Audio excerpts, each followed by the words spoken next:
नमस्कार प्यारे भाइयों बहनों, कैसे हैं आप लोग। जैसा कि आप सभी जानते हैं, एमपी शिक्षक वर्ग 2 के लिए फॉर्म भरे जा रहे हैं। बड़े जोरों शोरों से तैयारियां चल रही हैं। सभी अभ्यर्थी जो है अपने अपने स्तर पर घनघोर तरीके से तैयारी कर रहे हैं। लेकिन आज के इस वीडियो में अपन चर्चा करने वाले हैं एमपी शिक्षक, माध्यमिक शिक्षक या वर्ग 2 के जो शिक्षक होते हैं उनकी सैलरी कितनी मिलती है। भाई कल के दिन आपकी नौकरी लगेगी तो आप कितना कमाएंगे, उसमें आपका खर्चा चल जाएगा कि नहीं चल जाएगा, या फिर आप बाद में दुख रोते रहेंगे। तो आज की जो वीडियो होने वाली है वो सैलरी को लेकर अपन चर्चा करने वाले हैं। बहुत सारे लोग ये कहें अगर कि क्या सर आप तो फिर पैसों के पीछे पड़ गए, पैसा कौन सा ऊपर लेकर जाते हैं हम। तो देखो दोस्त, कहने वाले ने बड़ी ही सहजता और सरलता से कह दिया, स्पष्ट शब्दों में कह दिया कि पैसा आप ऊपर लेकर नहीं जा सकते। पर संभवतः यह कहना तो भूल गए कि जब तक आप धरती पर हैं ये पैसा आपको बहुत ऊपर तक लेकर जाता है। जब कोई आपसे पूछता है कि हाँ भाई क्या कर रहे हो आजकल, तो असल में वो आपसे यह जानना चाहता है कि आप कितना कमा रहे हैं। और आप जितना कमा रहे हैं ना, उतनी आपको इज्जत मिलेगी। सामने वाला उसी लहजे में आपसे बात करेगा, चाहे वो आपके दोस्त हों, रिश्तेदार हों, पड़ोसी हों, मोहल्ले वाले हों, कुछ भी बने रहें। आपको कितनी इज्जत मिलनी है ये आपकी आय तय करती है, आपके पास कितना पैसा है ये तय करता है। लगभग 35-40% मेरी बहनें मुझे देखती हैं मेरे चैनल को। तो अगर आप जब संघर्ष के दिनों में हैं, माफी चाहूंगा अगर किसी को मेरे शब्द बुरे लगे, अगर आप जब संघर्ष के दिनों में हैं और आप आज कोचिंग जाती हैं, भले ही आप सब कुछ बढ़िया, कहीं कोई दिक्कत नहीं हो, कोचिंग के बाहर खड़े एक लड़के से आप ये पूछ लें कि भैया आज सर आएंगे क्या पढ़ाने के लिए, या कब तक आएंगे। कोई आपको देख भर ले, आपके गांव पड़ोस का, मोहल्ले का, आस पड़ोस का रिश्तेदार दोस्त, वो अपने सारे काम छोड़कर सबसे पहले आपके मोहल्ले में, आपके घर, गांव में, आपके घर में ये बताने के लिए आएगा कि तुम्हारी लड़की तो जो है वो तो पता नहीं किस किस से बात करती रहती, तुम्हारी बहू पता नहीं किस किस से बात करती रहती है, भाई संभाल लो। ये फैलाने आ जाएंगे। और जिस दिन आप नौकरी पर लग जाएंगे, जिस दिन आप पैसे कमाने लगेंगे, ये सारी चीजें भूल जाएंगे। मान लो आप शिक्षिका बन जाएं, फिर आप कहीं भी जाएं पढ़ाने, कहीं भी मीटिंग में जाएं, किसी को कोई दिक्कत नहीं है। सबके लिए आप अपनी ननद के लिए भी लाड़ली हो गई, आप अपनी सास के लिए भी लाड़ली हो गई, आपकी शादी नहीं हुई तो आप अपने मायके में सबकी लाड़ली हो गई, बशर्ते आप पैसा कमाने भर लग जाए, आपकी नौकरी लग जाए। घर से अकेले निकलने में डरती हैं लड़कियां कि लोग पता नहीं क्या कहेंगे। लेकिन कल को आप डीएसपी बन जाएं, अब आपके साथ 2 आपके गनमैन है, तीसरा ड्राइवर है, रात में 12 बजे कहीं इमरजेंसी है, किसी थाना क्षेत्र में आपको जाना है, तो सब लोग पता क्या कह रहे हैं, कितनी बढ़िया मैडम है, रात में आई। फिर कोई ये नहीं कहता कि आप अच्छी नहीं हैं, आप बदचलन हैं, आप ऐसी हैं वैसी हैं। ये सारी चीजें आपके सफल होने भर से मिट जाती हैं। Now come back to the point. हम तो बात कर रहे हैं मध्य प्रदेश में माध्यमिक शिक्षक की सैलरी की। जिनकी हम सैलरी की बात कर रहे हैं भैया, उनकी ज्वाइनिंग 2013 की है। कब की ज्वाइनिंग है भैया? 2013 की ज्वाइनिंग है। आप कहेंगे तब से बात करें मिले कोई, तो हमारे परिचित में तो नहीं है। मतलब जो परिचित में है वो इतने क्लोज नहीं है कि हम उनसे सैलरी स्लिप मांग पाएं, या फिर उनसे ये कह पाएं कि आपको कितनी सैलरी मिलती है। और इतना भी हमें पता है कि वो हमें देंगे भी नहीं। तो ये जो सैलरी स्लिप है ये किनकी है? जिनकी ज्वाइनिंग 2013 में हुई थी। चलिए आगे बढ़ते हैं। तो सबसे पहले देखिए बेसिक पे इनको कितना मिल रहा है। वर्ग 2 के शिक्षक हैं और इनका जो बेसिक पे है,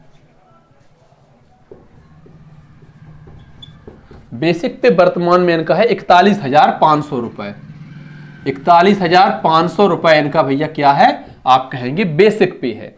कितना है? 41,500 रुपए। इसके बाद देखिए इनका है डे एंड अलाउंसेस, महंगाई भत्ता। कितना मिलता है? ये मिलता है इसका 50%।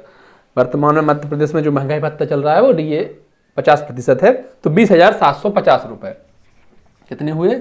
20,750 रुपए हो गया। ये किस हिसाब से? 50%। बेसिक पे का 50% रहा आपका डीए। इसके बाद देखिए एचआरए मिलता है इनको, होम रेंट अलाउंसेस। ये अलग अलग क्षेत्रों में अलग अलग होता है। शहरी क्षेत्र में अलग रहता है, ग्रामीण क्षेत्र में अलग रहता है। जो बड़े शहर हैं जैसे ग्वालियर, भोपाल, इंदौर, जबलपुर जैसे, ग्वालियर जैसे बड़े शहर, उनमें ज्यादा मिल सकता है। दतिया, निवाड़ी, शिवपुरी जैसे छोटे शहरों में कम मिल सकता है। तो ये अलग चीज है। एचआरए जिनकी हम सैलरी स्लिप आपको बता रहे हैं उनको मिल रहा है 448 रुपए। हालांकि इतना तो आप भी भली भांति जानते हैं कि 448 में कहीं भी कमरा मिलने से रहा, चाहे कैसा भी कमजोर कमरा आप देख ले। टोटल जो सैलरी हुई है इनकी वो हुई है 62,698 62,698 रुपए इनको मिले। पर क्या ये पूरे हाथ में आए? नहीं, इन हैंड सैलरी में अंतर रहता है। इसमें से कुछ कटौतियां भी तो रहती हैं, कुछ इनके कटते भी हैं। काय के कटते हैं? तो जीआईएस के कटते हैं, ये बीमा वगैरह। अच्छा, इनमें सिर्फ यही है, कुछ लोगों को हो सकता है कि वाहन के लिए भत्ते मिले या कुछ और भत्ते मिले, पर इनको जिनकी हम सैलरी बता रहे हैं उनको यही चीजें मिल रही हैं। बेसिक पे हो गया 41,500 रुपए, 50% डीए तो रहा 20,750 रुपए, एचआरए के 448 रुपए, कुल मिलाकर 62,698 रुपए। अब जीआईएस के जो इनके कटते हैं वो कटते हैं 200 रुपए। कितने? जीआईएस के कटने हैं 200 रुपए। और प्रोफेशनल टैक्स जो इनका कटता है वो कटता है 208 रुपए।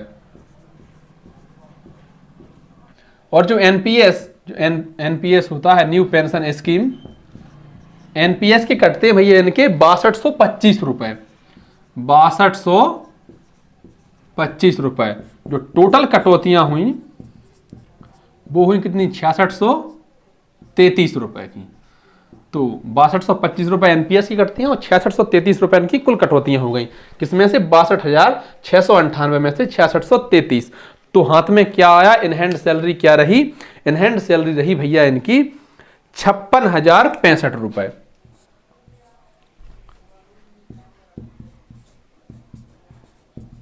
इन हैंड हाथ में क्या आया?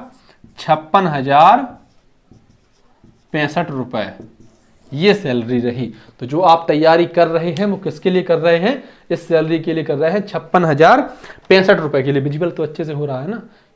हाँ, तो 56,065 रुपए आपको सैलरी मिलेगी। एक बार फिर कह दें, जिनकी हम बात कर रहे हैं सैलरी सिर्फ जिनकी है उनकी 2013 की नियुक्ति है, सन 2013 की, 12 साल होने को है सर्विस को। तो शुरुआत में भी अच्छी खासी सैलरी इसमें मिलती है। बाकी अगर वीडियो आपको अच्छी लगी हो, जानकारी आपको पसंद आई हो, तो वीडियो को लाइक कर दें, अपने अन्य साथियों तक साझा कर दें। और अगर आप चैनल पर नए हो तो चैनल को सब्सक्राइब कर दें। आभार।